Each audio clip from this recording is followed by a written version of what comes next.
Shalom, perkenalkan nama saya Erna Rampungguna, NIM 22190051, Prodi Akuntansi, Fakultas Ekonomi. Di sini saya akan menjelaskan tentang tugas akuntansi sektor publik, yaitu ada beberapa soal.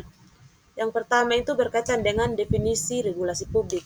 Nah, teman-teman, definisi regulasi publik ini merupakan seperangkat aturan atau standar dan pedoman yang dibuat dan diterapkan oleh pemerintah untuk mengatur perilaku manusia dalam berbagai aspek kehidupan. Yang kedua itu tahapan penyusunan regulasi publik menurut Undang-Undang Nomor 12 Tahun 2011 tentang pembentukan peraturan itu mencakup 4 tahap. Yang pertama itu inisiatif dapat berasal dari pemerintah, yaitu Presiden, DPR. Nah, inisiatif ini harus didasarkan pada kebutuhan dan masalah yang dihadapi masyarakat. Terus yang kedua itu persiapan itu mencakup studi analisis dan evaluasi dan meminta masukan dari masyarakat. Dan yang terakhir adalah menyusun draft awal, yaitu mencakup menuliskan rancangan regulasi dan dengan memperhatikan masukan dan konsultasi publik. Yang ketiga itu ada pembahasan. Pembahasan ini bisa dilakukan oleh DPR dan pemerintah atau lembaga pemerintah yang berwenang untuk mengatur untuk peraturan menteri, peraturan daerah.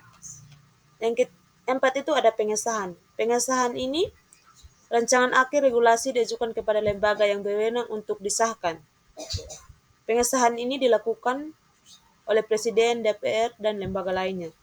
Nah, dari keempat regulasi atau tahapan di atas dapat dibatalkan atau tidak bisa dilakukan bila bertentangan dengan peraturan perundang-undangan, kedua tidak sesuai dengan kebutuhan masyarakat, dan terakhir terdapat kesalahan proses penyusunan regulasi. Yang ketiga, proses dalam akuntansi sektor publik yang saling terkait dan mempengaruhi satu sama lain karena setiap proses merupakan bagian integral dan siklus akuntansi. Contohnya itu proses penganggaran akan mempengaruhi proses pencatatan dan pelaporan keuangan. Karena jika anggaran tidak disusun dengan baik, maka pencatatan dan pelaporan keuangan akan menjadi tidak akurat.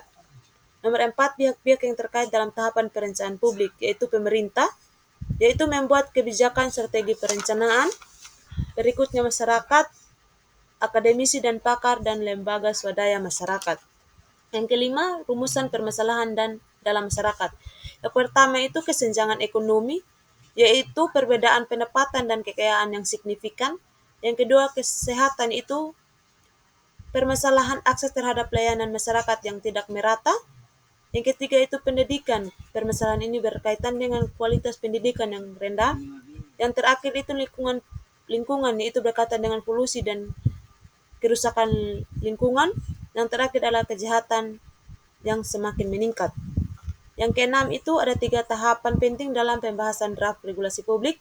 Yang pertama itu tahap penyusunan yang mencakup menentukan tujuan, ruang lingkup, dan isi regulasi. Yang kedua itu tahap konsultasi publik, meminta masukan dari masyarakat dan pemangku kepentingan.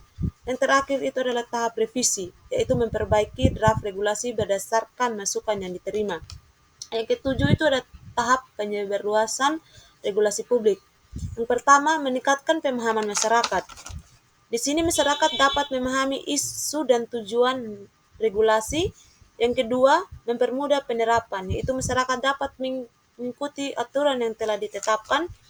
Dan yang terakhir, meningkatkan kepatuhan, yaitu masyarakat akan lebih patuh terhadap regulasi yang mereka pahami.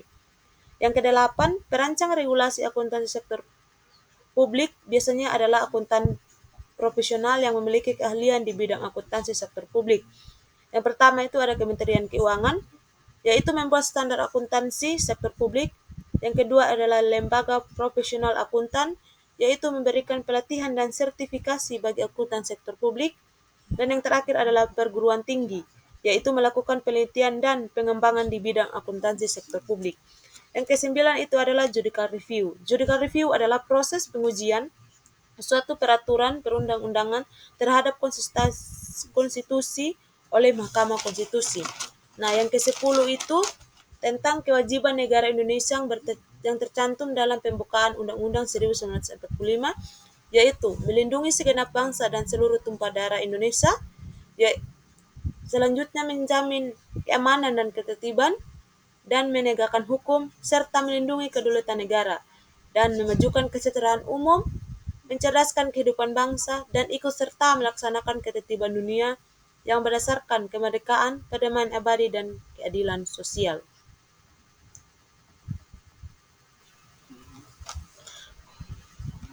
Standar akuntansi sektor publik yang ada di Indonesia itu pertama ada standar akuntansi keuangan atau SAK, yaitu standar akuntansi umum yang berlaku untuk sektor publik. Yang kedua adalah standar akuntansi pemerintah atau SAP, yaitu standar ini khusus untuk pemerintah baik pusat maupun daerah. Selanjutnya standar akuntansi perguruan tinggi, standar ini khususnya untuk perguruan tinggi dan swasta. Standar akuntansi lembaga non-profit yaitu SALN, yaitu standar ini khusus untuk lembaga non-profit. Selanjutnya standar akuntansi syariah atau SAS, yaitu standar ini untuk khusus akuntansi syariah. Selanjutnya standar profesional akuntan publik atau SPAP. Standar ini mengatur profesi akuntan publik. Yang terakhir adalah standar pemeriksaan keuangan negara atau SPKN. Standar ini yang mengatur pemeriksaan keuangan negara. Nomor 2, alasan perlunya penyusunan pedoman akuntansi keuangan. Yang pertama, menjamin konsisten dan keterbandingan pedoman akuntansi keuangan yang memberikan kerangka kerja yang seragam dalam pengukuran dan pengujian transaksi. Yang kedua, meningkatkan transparansi dan akuntabilitas. Yang ketiga, mempermudah pengambilan keputusan. Yang keempat, meningkatkan kredibilitas dan kepercayaan. Dan yang terakhir, meminimalkan risiko kesalahan dalam penipuan. Yang ketiga, ada tujuan penyusunan pedoman akuntansi. Yang pertama itu untuk menjamin konsisten dan keterbandingan. Yang kedua, meningkatkan transparansi dan akuntabilitas. Yang ketiga itu mempermudah pengambilan keputusan. Dan yang terakhir adalah meningkatkan kredibilitas dan kepercayaan. Nomor 4, hubungan standar pelaporan dan standar audit. Yang pertama itu adalah standar pelaporan sebagai dasar audit. Yang kedua, audit memastikan kualitas laporan keuangan. Dan yang terakhir adalah standar pelaporan dan standar audit saling mendukung. Yang kelima, perkembangan pemikiran standar akuntansi sektor publik Indonesia. Yang pertama adalah tahap awal, yaitu sebelum tahun 1990-an.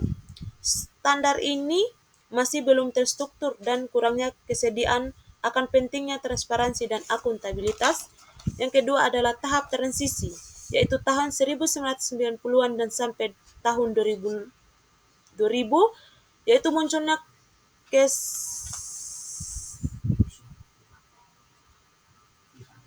akan pentingnya standar akuntansi sektor publik yang khususnya berbeda dengan standar akuntansi. Yang ketiga, tahap peningkatan, yaitu perkembangan standar akuntansi sektor publik semakin maju dan struktur. Dan yang terakhir adalah tantangan masa depan, yaitu menghadapi tantangan globalisasi perkembangan teknologi informasi. Yang keenam, tahap-tahap penyusunan standar akuntansi, yaitu ada 5. Yang pertama adalah tahap identifikasi kebutuhan, mencakup mengenali produk, analisis kebutuhan, identifikasi isu. Yang kedua, tahap penelitian dan pengembangan, meliputi penelitian, pengembangan konsep, pembahasan konsep. Yang ketiga, tahap penyusunan draft standar, yaitu meliputi penyusunan draft, pembahasan draft, dan revisi draft. Yang keempat, tahap pemberitahuan dan implementasi, itu penerbitan standar, sosialisasi standar, dan implementasi standar. Dan yang terakhir adalah tahap evaluasi standar dan revisi standar. Yang ketujuh itu standar nomenklatur adalah sistem penanaman yang bagus seragam yang digunakan untuk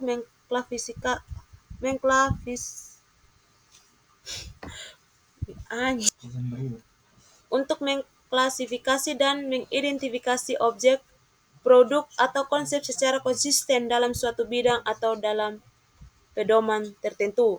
Yang kedelapan itu hal yang perlu dipertimbangkan dalam menyusun nomenklatur. Yang pertama adalah cakupan tujuan dan standar nomenklatur, yaitu bidang aplikasi, tujuan utama, kelompok pengguna. Yang kedua itu prinsip dasar, yaitu mencakup keterbacaan dan kejelasan. Yang kedua itu keunikan dan identifikasi. Yang ketiga itu standar dan hierarki. Yang ketiga itu metode dan teknik penanaman. Yang pertama ini sistematis, deskriptif, standarisasi, objektivitas. Yang kesembilan, ruang lingkup standar akuntansi pemerintah. Yang pertama itu pengakuan dan pengukuran aset, liabilitas, ekuitas, pendapatan dan beban. Yang kedua, penyusunan laporan keuangan. Yang ketiga, akuntansi untuk transisi dan aktivitas khusus. Yang keempat, penerapan prinsip akuntansi. Yang kelima, penyampaian informasi akuntansi.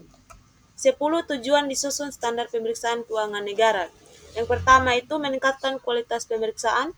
Yang kedua itu memastikan konsisten dan keseragaman. Yang ketiga untuk mendorong akuntabilitas dan transparansi. Yang keempat meningkatkan kepercayaan publik. Dan yang kelima memperkuat tata kelola keuangan negara.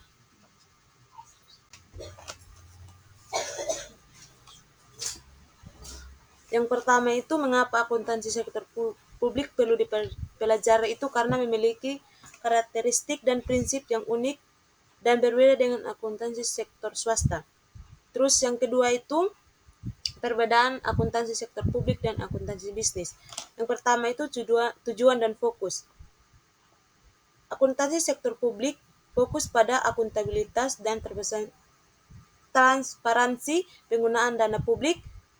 Sedangkan akuntansi bisnis berfokus pada profitabilitas dan keuntungan bagi pemegang saham. Yang kedua itu sumber dana. Akuntansi sektor publik menggunakan dana publik yang berasal dari pajak dan dari investasi, sedangkan akuntansi bisnis menggunakan dana dari investasi, pinjaman, dan keuntungan bisnis.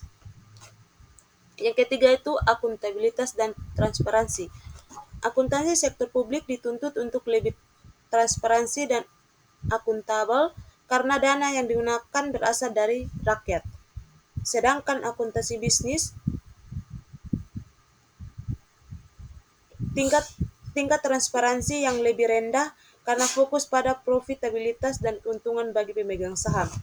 Yang ketiga itu contoh keunikan sektor publik. Yang pertama itu akuntansi dana. Sektor publik menggunakan sistem akuntansi dana untuk melacak aliran dana publik. Yang kedua, akuntabilitas dan transparansi, yaitu mencakup akuntansi sektor publik menekankan pada transparansi dan akuntabilitas. Yang terakhir adalah akuntansi kinerja, yaitu mencakup akuntansi sektor publik serangkaian melibatkan pengukuran kinerja program dan layanan publik. Dan yang terakhir adalah akuntansi berbasis program. Akuntansi sektor publik sering diorganisasikan berdasarkan program. Yang keempat itu akuntansi sektor publik di Indonesia jauh tertinggal dibandingkan dengan akuntansi sektor swasta. Yang pertama itu karena kurangnya sumber daya dan keahlian. Yang kedua itu sistem dan standar akuntansi yang kurang dan memadai. Yang ketiga itu pengaruh politik dan birokrasi. Yang keempat keterbatasan akses teknologi. Yang kelima itu kurangnya kesadaran dan komitmen. Yang kelima, beberapa perbedaan antara keuangan sektor publik dan akuntansi sektor swasta. Beberapa perbedaan antara keuangan sektor publik dan sektor swasta. Menurut Likerman itu yang pertama tujuan penyajian. Sektor publik fokus pada akuntabilitas dan transparansi kepada masyarakat. Sektor swasta lebih berorientasi pada profit. Yang kedua itu dasar akuntansi. Sektor publik yang menggunakan basis akrual untuk mencerminkan kewajiban dan aset secara lebih akurat, sedangkan sektor swasta juga menggunakan basis akrual tetapi lebih menekankan pada pengakuan. Yang keenam itu ada persamaan akuntansi sektor publik dan akuntansi swasta. Dasar akuntansi baik akuntansi sektor publik maupun swasta umumnya menggunakan prinsip akuntansi yang sama seperti prinsip akrual, prinsip pencocokan, dan prinsip pengakuan pendapatan. Yang kedua adalah penggunaan laporan keuangan. Kedua sektor menggunakan laporan keuangan untuk menyajikan informasi keuangan. Yang ketiga, tujuan pelaporan. Kedua sektor memiliki tujuan pelaporan yang sama, yaitu memberikan informasi keuangan yang relevan. Yang keempat, menggunakan sistem informasi akuntansi. Sistem ini sistem informasi akuntansi untuk mencatat, mengelola, dan melaporkan data keuangan. Dan yang terakhir, menerapkan prinsip etika, yaitu baik akuntansi sektor publik maupun swasta harus memenuhi prinsip-prinsip etika akuntansi. Yang ketujuh itu konsep dasar penilaian kinerja organisasi sektor publik. Yang pertama itu orientasi hasil, kedua transparansi, ketiga akuntabilitas. Yang kedelapan kesulitan dalam benchmark penerapan ukuran kinerja swasta sektor publik. Yang pertama itu tujuan dan fokus yang berbeda. Yang kedua itu kompleksitas dan multidimensi kinerja sektor publik. Yang kesembilan itu perbedaan kultur organisasi sektor publik dengan organisasi bisnis atau organisasi swasta. Yang pertama itu adalah kultur organisasi sektor publik. Fokus pada layanan publik, tujuan utama organisasi sektor publik adalah untuk melayani kebutuhan masyarakat. Sedangkan organisasi bisnis atau swasta ada fokus pada profit, yaitu tujuan utama organisasi bisnis adalah untuk menghasilkan keuntungan bagi pemegang saham. Yang ke-10 itu dasar hukum organisasi sektor publik dan organisasi bisnis. Yang pertama adalah dasar hukum organisasi sektor publik, yaitu Undang-Undang 1945 dan Undang-Undang tentang Pemerintahan Daerah, Undang-Undang tentang Badan Publik, dan Peraturan Pemerintahan Peraturan Menteri. Kita lanjut.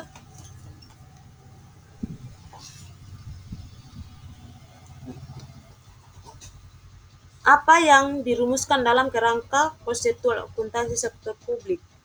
Yang pertama itu meningkatkan akuntabilitas dan transparansi, yang kedua meningkatkan kualitas informasi keuangan, dan yang ketiga mempermudah perbandingan kinerja. Yang kedua, kerangka konseptual akuntansi sektor publik memiliki beberapa tujuan. Yang pertama, meningkatkan akuntabilitas dan transparansi. Yang kedua, meningkatkan kualitas informasi keuangan. Yang ketiga, mempermudah perbandingan kinerja. Dan yang terakhir, memberikan pedoman bagi penyusun laporan keuangan. Yang ketiga itu berikut beberapa asumsi akuntansi yang penting. Yang pertama itu entitas bisnis. Entitas ini mencakup asumsi ini menyatakan bahwa bisnis dianggap terpisah dari pemiliknya. Yang kedua, kesinambungan usaha. Asumsi ini menyatakan bahwa bisnis akan terus beroperasi dalam jangka waktu yang terbatas. Dan yang ketiga, periode akuntansi, yaitu asumsi ini menyatakan bahwa kegiatan bisnis dapat dibagi menjadi periode-periode akuntansi yang lebih kecil seperti bulanan, triwulan, ataupun tahunan. Yang keempat, karakteristik kualitatif akuntansi sektor publik adalah atribut yang harus dimiliki oleh informasi keuangan agar bermanfaat bagi pengguna. Informasi keuangan yang berkualitas tinggi akan membantu pengguna dalam memahami kinerja organisasi sektor publik, membuat keputusan, dan meningkatkan akuntabilitas. Yang kelima itu informasi dianggap relevan. Ketika informasi tersebut berpengaruh pada keputusan yang dibuat oleh pengguna informasi. Informasi yang relevan membantu pengguna dalam memahami kinerja organisasi sektor publik. Yang keenam itu kualitas perencanaan sektor publik mengacu pada efektivitas dan efisiensi proses perencanaan sektor publik yang mengarah pada hasil yang lebih baik bagi masyarakat. Yang ketujuh itu unsur-unsur dalam pengelolaan berbasis kegiatan yang dapat menjadi penentu kualitas pelaksanaan realisasi anggaran, yaitu yang pertama perencanaan yang komprehensif dan terfokus. Yang kedua itu anggaran berbasis kegiatan. Yang ketiga itu pelaksanaan yang efisien dan efektif. Yang keempat, akuntabilitas dan pertanggungjawaban. Yang kedelapan itu karakteristik kualitatif, kualitas output realisasi anggaran publik mengacu pada atribut yang menunjukkan seberapa baik output yang dihasilkan dari penggunaan anggaran publik memenuhi kebutuhan dan harapan masyarakat. Output yang berkualitas tinggi akan memberikan manfaat nyata bagi masyarakat dan menunjukkan efektivitas dan efisiensi pengguna anggaran. Yang kesembilan itu tahapan dalam pengadaan barang dan jasa publik. Yang pertama adalah proses perencanaan pengadaan. Yang kedua adalah pelaksanaan pengadaan. Yang ketiga adalah proses pengawasan dan evaluasi. Dan yang terakhir adalah penyelesaian pengadaan. Yang ke-10 itu adalah kualitas pelaporan sektor publik, mengacu pada seberapa baik laporan keuangan dan informasi terkait yang disajikan oleh organisasi sektor publik memenuhi kebutuhan pengguna informasi. Kualitas ini mencakup yang pertama akurat dan andal, yang kedua relevan, ketiga transparan, keempat tepat waktu, dan terakhir konsisten. Nah, di sini saya akan menjelaskan tentang contoh kasus. Nah, contoh kasus yang pertama itu tentang Undang-Undang Keuangan Negara dan soal kebocoran. Nah, yang pertama itu tentang posisi regulasi keuangan dalam perusahaan yang ada pada artikel di atas. Yang pertama itu peran regulasi keuangan, yaitu mencegah kebocoran. Yang kedua itu meningkatkan transparansi. Yang ketiga memperkuat tata kelola perusahaan. Yang kedua itu tantangan dalam penerapan regulasi keuangan, yaitu mencakup permasalahan laporan keuangan. Artikel di atas mengungkapkan bahwa beberapa permasalahan lapangan yang menghambat efektivitas regulasi keuangan, misalnya kurangnya kesadaran dan pemahaman tentang regulasi. Yang kedua itu kebocoran dana. Yang ketiga itu teknologi dan inovasi. Perkembangan teknologi dan inovasi keuangan seperti finance menghadirkan tantangan yang baru bagi regulasi keuangan. Yang ketiga itu regulasi untuk menyusun regulasi keuangan yang efektif. Yaitu yang pertama mencakup partisipasi stakeholder, yang kedua itu penegakan hukum yang tegas, yaitu penegakan hukum yang jelas dan konsisten sangat penting untuk memastikan bahwa regulasi keuangan dipatuhi oleh semua pihak. Dan yang terakhir adalah peningkatan kapasitas yang mencakup peningkatan kapasitas sumber daya manusia dalam perusahaan. Regulasi sangat penting. Yang kedua itu bagaimana regulasi keuangan harus disusun dengan berbagai perusahaan lapangan seperti dalam artikel di atas. Yang pertama itu relevansi dengan kondisi lapangan, yang kedua itu ketersediaan sumber daya, dan yang ketiga penegakan hukum yang efektif, yang keempat transparansi dan akuntabilitas, yang kelima adaptasi terhadap inovasi. Inovasi harus mampu beradaptasi dengan cepat terhadap perkembangan teknologi inovasi keuangan. Nah, kita lanjut pada contoh kasus yang kedua itu tentang pemeriksaan BPK lemnas saham wajar tanpa pengecualian. Yang pertama saya akan menjelaskan tentang uh, bahasa sendiri itu tentang intisari dari artikel di atas. Yang pertama, kasus pemeriksaan BPK terhadap Lemhanas yang menghasilkan opini wajar tanpa pengecualian bahwa hasil pemeriksaan ini menurut Anwar merupakan peningkatan BPK memberikan pendapat wajar tanpa pengecualian. Dan Lemhanas juga telah mengelola keuangan sesuai dengan standar akuntansi yang berlaku. Artinya laporan keuangan tersebut disajikan dengan secara wajar dan akurat, serta disusun dengan aturan dan yang telah ditetapkan. Yang kedua itu apa peran dan manfaat standar akuntansi bagi pemeriksaan BPK. Yang pertama itu untuk menjamin konsisten dan transparansi. Yang kedua itu mempermudah proses audit. Yang ketiga ini meningkatkan akuntabilitas. Dan terakhir untuk mencegah penyalahgunaan dana. Nah, selanjutnya saya akan menjelaskan tentang kasus BUMN terjerat dalam masalah keuangan. Nah, persoalan keuangan BUMN dalam perbandingan perusahaan swasta. Pertama itu persoalan pengelolaan keuangan BUMN. Yang pertama itu kurangnya transparansi dan akuntabilitas, yaitu mencakup tentang sistem tata kelola yang lemah dalam perusahaan. Kedua yaitu kolusi dan korupsi. Kolusi dan korupsi ini tingkat manajemen BUMN dapat menyebabkan penyelewengan dana dan kerugian negara. Yang ketiga itu kurangnya kompetensi. Kurangnya kompetensi di bidang keuangan itu menyebabkan kesalahan dalam pengambilan keputusan manajemen risiko. Yang kedua itu beban utang yang tinggi. Itu mencakup investasi yang tidak efektif dan ketidakmampuan mengelola risiko. Yang kedua itu perbedaan pengelolaan keuangan di perusahaan swasta. Yang pertama itu fokus pada profitabilitas. Perusahaan swasta berorientasi pada profitabilitas dan memiliki target keuntungan yang jelas. Sedangkan yang kedua itu sistem tata kelola yang lebih kuat. Yang ketiga, orientasi pasar. Perusahaan swasta lebih responsif terhadap dinamika pasar dan kebutuhan konsumen. Dan terakhir adalah struktur kepemilikan yang jelas. Saya akan menjalankan pada kasus yang ketiga, itu tentang kasus perlunya transparansi keuangan parpol.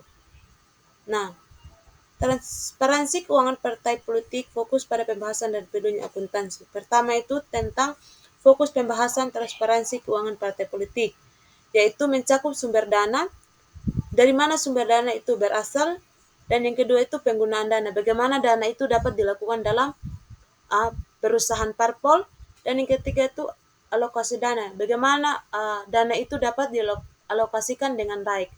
Dan yang terakhir adalah mekanisme pengawasan. Mekanisme pengawasan ini mencakup bagaimana perusahaan mengawasi jalur masuknya keuangan dalam sebuah perusahaan. Yang kedua itu, apa perlunya penerapan akuntansi dalam partai politik? Jelaskan.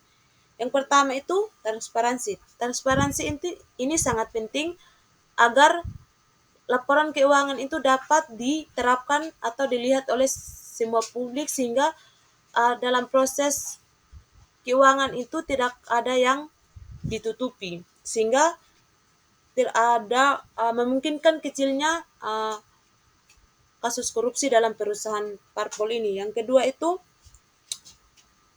pengelolaan keuangan yang sehat, membantu parpol untuk mengelola keuangan yang efektif untuk efisien. Nah, di sini bagaimana perusahaan itu mengelola keuangan dengan efektif. Yang terakhir itu mencegah korupsi, yaitu penerapan akuntansi yang baik dan transparan, di mana akuntansi ini bagaimana perusahaan ini dapat menerapkan sistem akuntansi hingga tidak terjadinya sistem korupsi dalam perusahaan.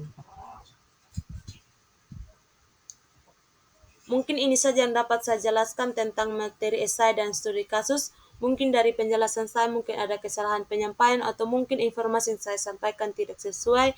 Mohon dimaafkan. Shalom dan terima kasih.